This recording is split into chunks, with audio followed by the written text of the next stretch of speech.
Bonjour à tous et bienvenue ici dans les Jardins du Mailleur à Mons pour le premier studio PS de la rentrée. On espère que vous avez passé de bonnes vacances. Et d'ailleurs, pendant les vacances d'été, avec Julien, le caméraman de l'émission, nous avons sillonné les routes de Wallonie et de Bruxelles pour vous trouver de chouettes initiatives socialistes à vous présenter. Alors au programme de l'émission, nous avons rendez-vous avec Babette Gendrin qui nous présentera le plan de relance économique de Charleroi. Nous avons rendez-vous avec Christophe Lacroix qui nous présentera l'écosocialisme et avec Delphine Houba qui nous parlera du festival Hello Summer. Alors j'espère que vous êtes bien installés. Studio PS, ça commence tout de suite. On a rendez-vous avec Nicolas Martin et ses pensionnaires un peu particuliers.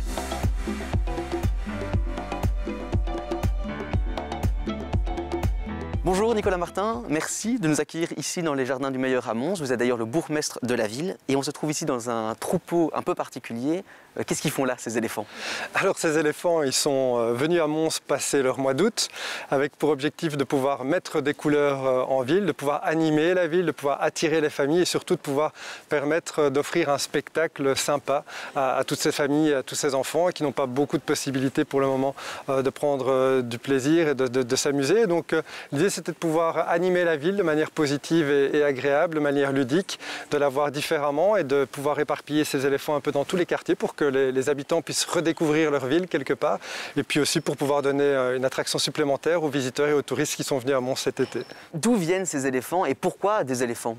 Alors ces éléphants font partie de ce qu'on appelle la parade des éléphants, qui est une structure internationale qui à l'origine reverse toute une série de fonds et notamment les bénéfices liés à la location de ces éléphants dans les différentes villes d'Europe pour la cause de la protection des éléphants en Asie.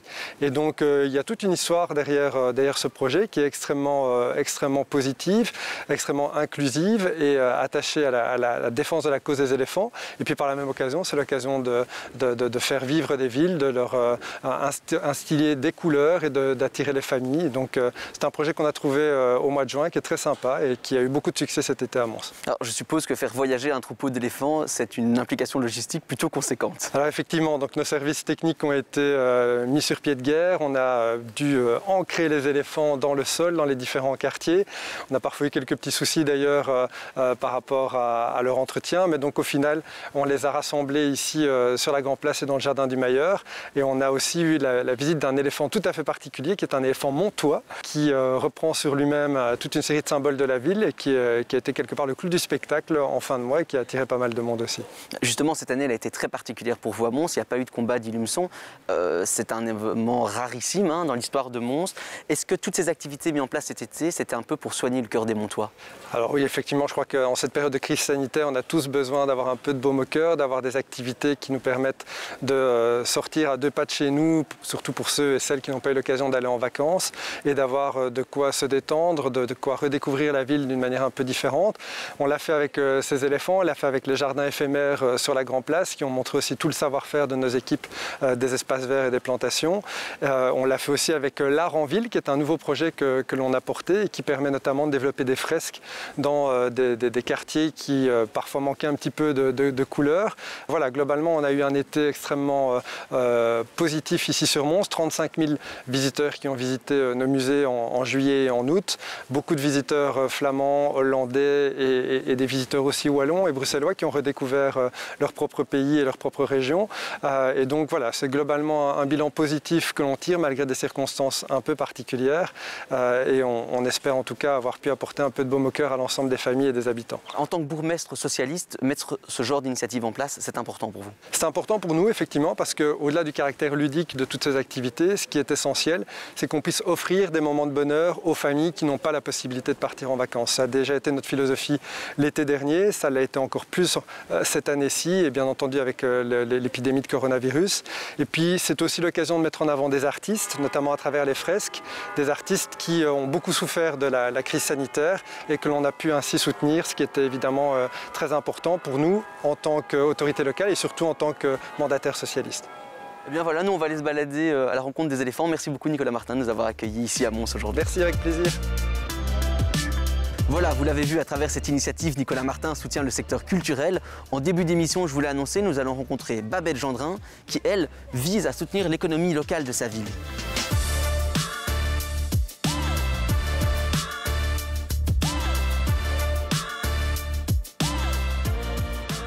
Babette. Bonjour Jean. Alors Babette, on est ici sur les quais Arthur Rimbaud à Charleroi et vous avez justement une initiative à nous présenter. Vous êtes échevine des fêtes, de l'artisanat et du commerce. Cette initiative s'appelle C'est bon pour le local. C'est quoi ce projet ? Alors ce projet, on l'a lancé justement pour pallier les manquements causés par la crise pour les commerçants. C'est une situation historique pour eux vu qu'ils ont dû fermer le 13 mars dernier. Ils ont eu donc beaucoup de pertes par rapport à leur chiffre d'affaires. Pour certains, c'était la panique totale. Ils ne savaient pas s'ils allaient devoir fermer aux caisses. Et donc on a lancé cette application pour les aider davantage. Et donc avec la ville, on a mis l'équivalent de 80 000 €. Et c'était pour la création d'une plateforme qui permettait à chaque client, quand ils achètent un bon, d'avoir un extra de 20% qui leur était offert. Et donc c'est une opération win-win parce que pour le client, ils sont assez contents vu qu'ils ont 20% offert. Mais pour le commerçant, c'est totalement gratuit puisque la ville et les SBL Charleroi Centre-Ville prennent en charge l'adhésion, la création du site. Et eux, en fait, ils n'ont tout à gagner et rien à perdre. Le projet, il avait été développé avant la crise et c'était l'occasion de le sortir, ou non, ça a été vraiment une innovation pour la sortie de crise? C'était une innovation pour cette sortie de crise. Alors d'abord qu'on a lancé quand les premiers commerces ont pu ouvrir. Pour l'Oreca, ça leur permettait d'avoir directement de la trésorerie et de ne pas du haut de coup devoir attendre à leur tour les phases de déconfinement. Et donc on l'a vraiment pensé pour inciter les citoyens à consommer plutôt chez nos commerces de proximité des 15 communes de Charleroi plutôt qu'ailleurs. Et justement, quels étaient les secteurs qui pouvaient bénéficier de cette initiative? Alors tous les commerces situés sur les 15 communes de Charleroi, pour autant qu'ils aient une enseigne, comme on dit qu'ils aient pignon sur rue, et qu'ils ne soient pas franchisés ou qu'ils fassent partie d'une entreprise à succursale, c'est assez logique. Concernant le retour des gens, des commerçants, l'action est plutôt positive. L'action est très positive puisqu'au total, on a vendu pour plus de 5 300 bons pour un total de 444 000 €. Et donc, c'était un véritable succès. Tout ça en 3 mois seulement. Voilà Babette, on l'entend, le bilan de cette action il est plutôt positif. Alors on sait que vous avez une autre initiative en préparation, les Carolores. C'est quoi les Carolores? C'est la suite du projet? Alors on va dire que c'est une aide complémentaire vu qu'elle vise à aider davantage les commerçants, mais aussi les citoyens Carolos, vu que chaque citoyen va recevoir un titre de 20 Carolores. Alors 20 Carolores, c'est 20 €. Donc ce qui veut dire que pour nos commerces de proximité, il y a potentiellement 4 millions d'euros à aller chercher auprès de nos citoyens. Babette, vos 20 Carolores, est-ce que vous savez déjà ce que vous en ferez? Je propose qu'on aille boire un verre chez un commerce de proximité. Eh bien, on accepte l'invitation. Merci Babette d'avoir répondu à nos questions. Mets-le dans l'émission.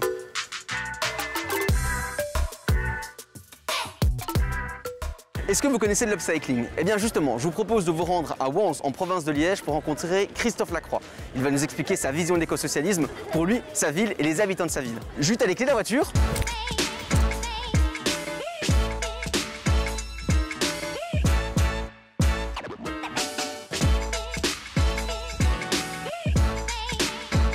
À Wans, nous sommes socialistes, mais nous sommes aussi et même surtout écosocialistes. L'écosocialisme, c'est donc une démarche où, dans la globalité du monde, l'homme et l'environnement sont inclusifs. C'est-à-dire qu'on ne fait pas une démarche pour la nature qui pénalise l'homme, et on ne fait pas une démarche qui va en faveur de l'homme et qui pénaliserait la nature.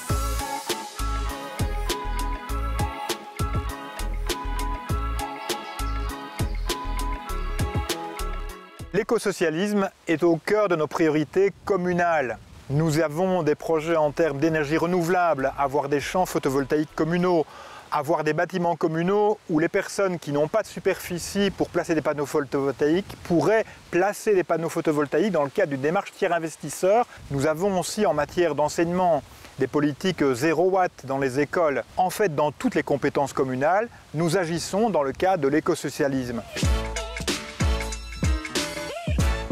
Et donc dans ce cadre-là, nous avons lancé une politique d'écosocialisme et notamment une politique de zéro déchet. Pourquoi? Parce que nous pensons que la commune est le premier échelon où c'est le plus facile à le mettre en œuvre et surtout à faire participer le citoyen, à ce qu'il comprenne les enjeux sans trop se prendre la tête, sans trop commencer à étudier comment il faut faire ci, comment il faut faire ça. Et à travers nos différentes actions, nous avons mis en place une politique et une équipe surtout qu'on appelle l'éco-team, donc une équipe écologique qui a pour but d'inciter les citoyens à avoir une démarche et des attitudes et des comportements respectueux de l'environnement, mais également nos propres fonctionnaires. Et à travers cette équipe écologique, nous avons donc défini une politique zéro déchet. Alors zéro déchet, quand je vous parle comme ça, vous allez vous dire mais ouh là là, ça commence déjà à être une prise de tête, je vais devoir faire attention ainsi, c'est des contraintes de ça, c'est pas pour moi, j'habite en appartement. Eh bien non, vous vous trompez. C'est facile, c'est même amusant. Notre éco-team a même réalisé des tutos pour expliquer de manière intéressante, simple et cohérente comment on peut faire du zéro déchet en s'amusant. Ça concerne des snacks, ça concerne des pique-niques, ça concerne plein de choses. Donc nous voulons à la fois des progrès sociaux, des progrès économiques, mais un environnement aussi qui s'améliore, une nature qui est protégée, une nature qui fait que l'être humain se sent bien, respecte cette nature et a envie de la protéger parce qu'il l'aime. C'est ça l'écosocialisme. L'événementiel fait partie de la vie locale. D'ailleurs, à Bruxelles, cet été, s'est organisé le festival Hello Summer à l'initiative de Delphine Houba. Je vous propose de découvrir tout de suite son interview dans Studio PS.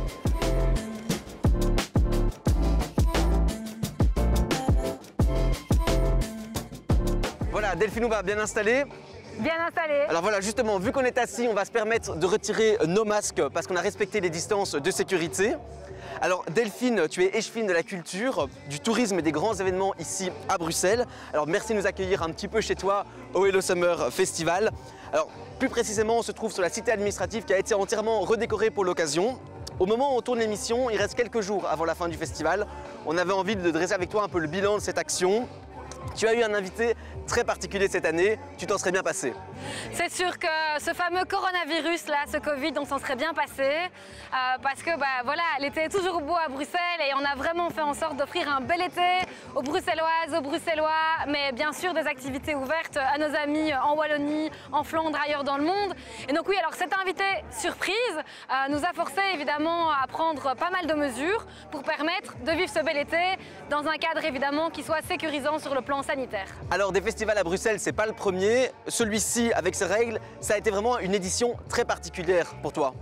Alors 2020 est une année très particulière en effet. 2019 a été l'année de tous les records avec le Tour de France qui a passionné les foules. Et donc on se retrouve cette année avec en effet des conditions très difficiles. Mais c'est pas pour autant qu'on est resté là assis à se plaindre et à se dire ah non, on va rien pouvoir faire. Que du contraire. En fait, toutes les semaines, en juillet et août cet été à Bruxelles, il y avait quelque chose à proposer à nos habitants. Alors le Covid, c'est clair que ça nous a obligés à réfléchir, à proposer de nouvelles choses. Alors ça nous a poussé à faire des ponts et à renforcer les partenariats avec d'autres festivals. Vous vous imaginez bien le nombre d'événements qui ont été annulés en Belgique entre mi-mars et jusque fin août, c'est colossal. Et donc on a voulu justement créer des ponts et tendre la main à ces événements malheureux comme le Brussels Summer Festival ou Couleur Café qui sont des événements bien connus, en faisant des collaborations pour qu'ils mettent aussi leurs artistes à l'affiche. Les artistes, évidemment, très important de les soutenir, c'est une période très difficile pour eux, donc leur offrir une scène, ça leur permet de vivre aussi. Et puis pas que les artistes, toutes les personnes qui font vivre la culture et qui en vivent. Je pense aux techniciennes, aux techniciens, les personnes qui sont au son, aux lumières, la sécurité, toutes ces personnes qui sont là, toutes les mains qu'on ne voit pas toujours, mais qui, grâce à qui on a ces événements, ont été mis au cœur de nos événements. Et puis pour le public, évidemment, c'était un moment à ne pas manquer. En tant qu'échevine PS, proposer un moment détente, un moment un peu vacances à tous ceux qui ne partent pas forcément, c'est important pour toi? C'est extrêmement important parce qu'à Bruxelles, et on sait en Wallonie aussi, pour beaucoup de personnes, c'est difficile de partir en vacances. Et la réalité, on la connaît, c'est qu'il y a parfois des familles qui sont dans des logements exigus, c'est pas facile, il y a des enfants qui ont besoin de se défouler. Et en fait, ici, c'est vraiment très important, en tant que socialiste, en effet, de penser à tout le monde. Et nos événements sont ouverts à tout le monde. D'ailleurs, tout était gratuit. C'est vraiment important que ce soit un concert, que ce soit un moment de jeu de société, le cinéma en plein air, les initiations de danse, tout ce qui a été proposé était gratuit. Et ça, c'est vraiment très important. D'autant qu'on le sait, cette crise a causé quand même beaucoup d'isolement aussi. Ça a été très difficile pour les gens psychologiquement. Et donc, c'était d'autant plus important de passer cet été tous ensemble, toujours dans le respect des distances et des mesures, évidemment, mais d'avoir cette chaleur quand même grâce à la culture et nos événements. Alors tu en parlais justement, il y a eu beaucoup d'activités différentes. Donc on a eu de la musique, du sport, du cinéma. Faire un festival avec la palette la plus large possible pour accueillir un maximum de personnes, c'est important? C'est super important parce que Bruxelles, c'est une ville qui bouge, c'est une ville dans sa diversité, c'est une ville ouverte à tout le monde.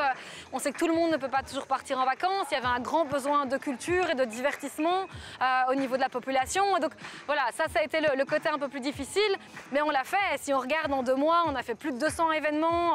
C'est près de 215 artistes qui ont pu se produire sur nos scènes, rencontrer un public. Il y en a eu pour les grands, les petits, du théâtre de marionnettes, du cinéma en plein air, des concerts, des jeux de société, des initiations de danse. Voilà, et donc toutes les disciplines étaient représentées et c'est vraiment ça qu'on gardera de cet été. Tu as un gobelet en main et je pense que tu voulais nous en dire un mot. Ben oui, tout à fait. Mais donc cet été, comme on le disait, c'était important de pouvoir mettre de la culture en avant. Voilà, dans des conditions compliquées, mais il y a d'autres choses aussi qui sont importantes. Voilà, en tant qu'échevine de la culture, du tourisme et des grands événements, il y a d'autres choses qui me tiennent fort à cœur aussi, c'est le respect de l'environnement et la durabilité de nos événements. Alors, on veut que nos événements aient un impact le plus limité possible sur l'environnement. Alors, pourquoi ce gobelet? Ceci est un gobelet réutilisable. Il permet d'éviter chaque année entre 2 tonnes et 2 tonnes et demie de déchets. C'est très important. On a mis plein de nouvelles mesures en place cette année. Ça me tenait vraiment à cœur de pouvoir offrir gratuitement un accès à l'eau potable aux personnes qui fréquentent nos événements. On a mis aussi en place des toilettes sèches parce que c'est vraiment important que nos événements puissent être exemplaires. C'est très important. Et puis on veut aussi que nos événements soient des événements dans lesquels tout le monde se sente bien, quel que soit l'âge, quel que soit le sexe, peu importe, tout le monde se sente bien. Et donc en fait, on a mis en place aussi toutes des actions de lutte contre le harcèlement. C'est très important. Voilà, je suis une jeune femme. Et je sais à quel point c'est important que tout le monde puisse se sentir bien sur nos événements, que ce soit les femmes, que ce soit les personnes LGBTQI, tout le monde, voilà, des événements dans lesquels personne n'est discriminé, les personnes à mobilité réduite, c'est toutes ces petites choses, mais qui sont importantes dans le vécu des gens pour permettre que tout le monde passe les plus beaux moments possibles. Alors justement, en parlant des moments qui vont venir, qui sont peut-être un peu plus compliqués, dans les mois qui viennent, il y a des événements assez récurrents à Bruxelles. On pense par exemple au plaisir d'hiver. Tout le monde aime ce moment convivial. Est-ce que tu y vois déjà un peu clair ou c'est compliqué? Alors là, en tout cas, on peut tabler sur une belle reprise et sur la rentrée culturelle dans nos théâtres notamment, mais nos centres culturels aussi qui vont reprendre toutes leurs activités, nos musées qui étaient ouverts cet été, qu'ils sont évidemment toujours aussi. Donc là, c'est vraiment gai aussi de se dire on peut retourner au théâtre. Depuis le 1er septembre, la distance a été réduite aussi entre les bulles et entre les sièges, ce qui permet aussi voilà, pour nos lieux culturels d'avoir une activité un peu plus rentable et à plus de public aussi de pouvoir en profiter. Donc ça vraiment j'encourage tout le monde à en profiter et à retourner dans nos lieux culturels. Et puis plaisir d'hiver, oui évidemment le bonheur de partager une petite raclette, un petit vin chaud ou un chocolat chaud. Ouais ça c'est voilà, bon après il faut encore profiter de l'été hein, mais c'est sûr que c'est des rendez-vous importants. Alors on verra, en tout cas moi je m'engage à faire le maximum pour l'organiser dans les meilleures conditions possibles et on y met toute l'énergie qu'on a. Merci beaucoup d'avoir répondu à nos questions. On s'arrête pile à temps, la pluie commence à tomber. Delphine Houba, on vous souhaite beaucoup de succès pour vos autres projets. Merci beaucoup, à bientôt. Voilà, c'est ici que se clôture notre émission. Merci de l'avoir suivi. Culture, économie, pouvoir d'achat. Vous l'avez vu, le PS continue à se battre pour les citoyens. Je vous donne rendez-vous très bientôt pour un autre Studio PS. D'ici là, portez-vous bien. À la prochaine. Bye.